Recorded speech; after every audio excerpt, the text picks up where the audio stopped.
Hello and welcome to the Online Zone right here on Card Player TV. Today we're going to completely ignore everything else that's happening in the world of online poker and focus entirely on the recent PokerStars Spring Championship of Online Poker, better known as the Scoop.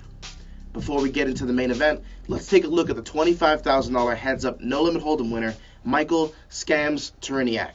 Turiniak, a full tilt pro, picked up $360,000 for beating Scott Gunning For You Seaver in the final match.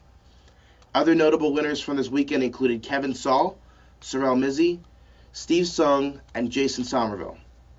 The main event featured a $10,000 buy-in and was spread out over 2 days of play.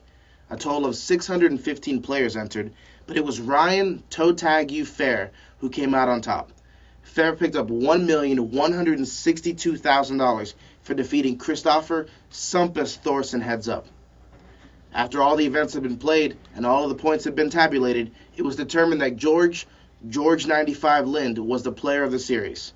Lind received a Player of the Series trophy and main event seats to the W Coupe, EPT Grand Final, and PokerStars Caribbean Adventure. We had a chance to talk to Lind about his accomplishment, as well as being one of PokerStars Supernova Elite. So, George, congrats on being named Scoop Player of the Series. Thank you.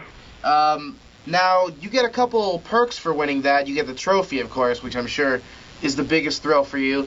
But you also get a W Coupe seat, an EPT Grand Final seat, and a PCA seat.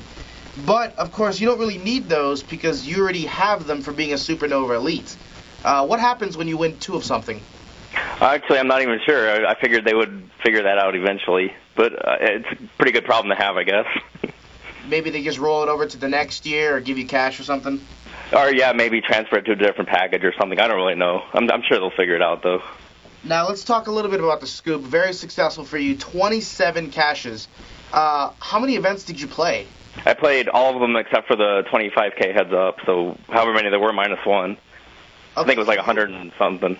113 or something. 113. So you're cashing, roughly a quarter of the time. Are you happy with that? Well, I would have liked some bigger cash. I didn't win any events, which I was really wanting to. I got like 6 or 7 final tables, but I didn't actually win any. So that was kind of disappointing, but I mean, I can't complain too much. Now, I obviously shark scoped you because you're obviously you're the epitome of a grinder. 216,000 sit and goes. Is that accurate? Yeah, it's accurate. Are you proud of that number? It's a number. I don't know if I'm proud of it. It's how I make a living, I enjoy playing them, so I play them a lot. Now, I want you to talk a little bit about how you make your living.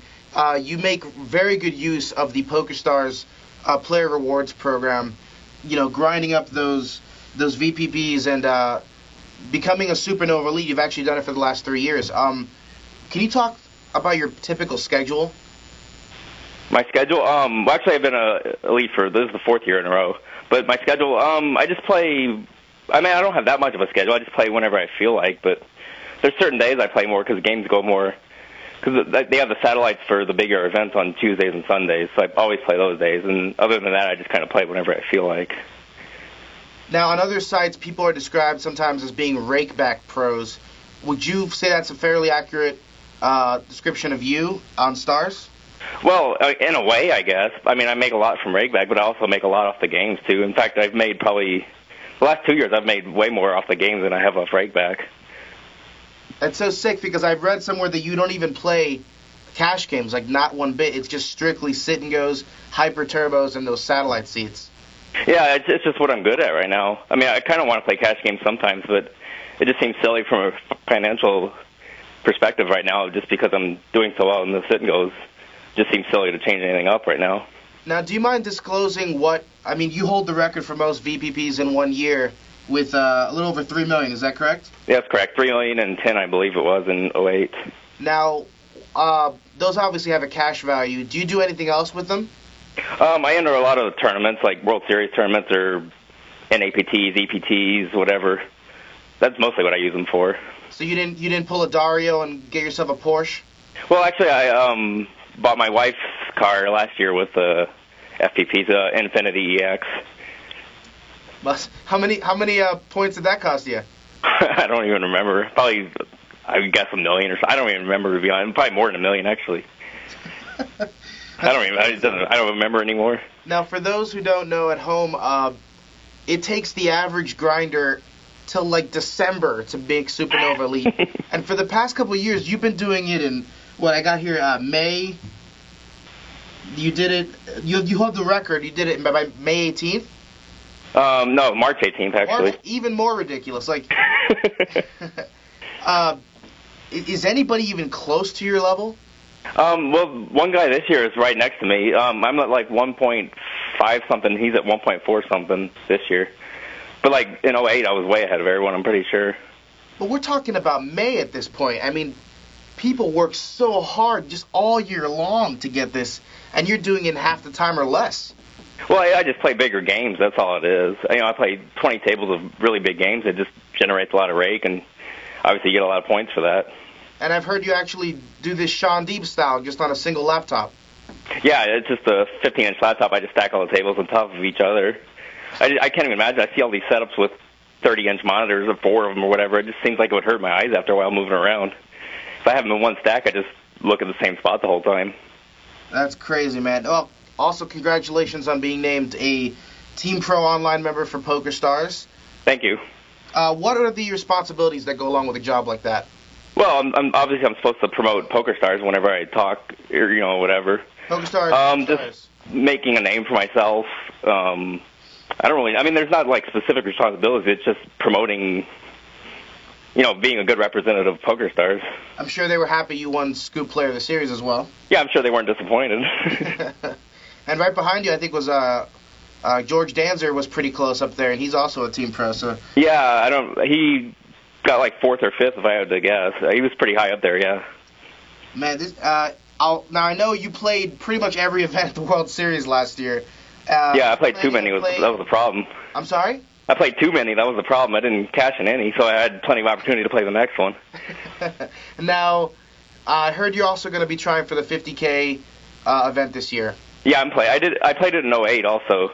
I didn't cash, but I didn't play it last year just because it wasn't televised. But I guess it's on TV again this year, so I'll play it. It just gets a lot more players when it's on TV. It's the biggest reason I like to play it. Now, it was a horse event. This year it's going to be a mixed game format. Have you been brushing up on some of the other games? Right, I actually like the format because it adds triple draw, which is one of my better games. And I like the no limit hold'em, and PLO is the other game, which I'm probably a little behind the field in that game, but I feel comfortable with the other 2 games for sure. Now, while I have you on the phone here, I have to ask you, because a lot of people are going to watch this video, and they're going to get inspired. They're going to say, I'm going to pull a George, and I'm going to go out there, and I'm going to make 3 million VPPs. You have $100 in your bankroll online. Where do you start? Probably really small sit and goes, I guess, or maybe cash. I don't know. It's hard to say because I've never really done that. But probably just small sit and goes until I build enough bankroll where I can do what I'm doing now. And what would you say is a good ROI for those small sit and goes? I mean, you're really asking the wrong person, but I would guess, 5 or 10% would be good. If you get enough volume in, you could build your bankroll pretty quickly, though. So there you have it. There's the key to success. You guys do that at home. Pretty soon you'll be battling George at the $2,000 step 6s or whatever. George, I'd like to thank you for being on the show, and congrats. Yeah, it was a pleasure. Thanks. That will close out another episode of the Online Zone. Be sure to send in your questions and comments to onlinezone@cardplayer.com. See you next week.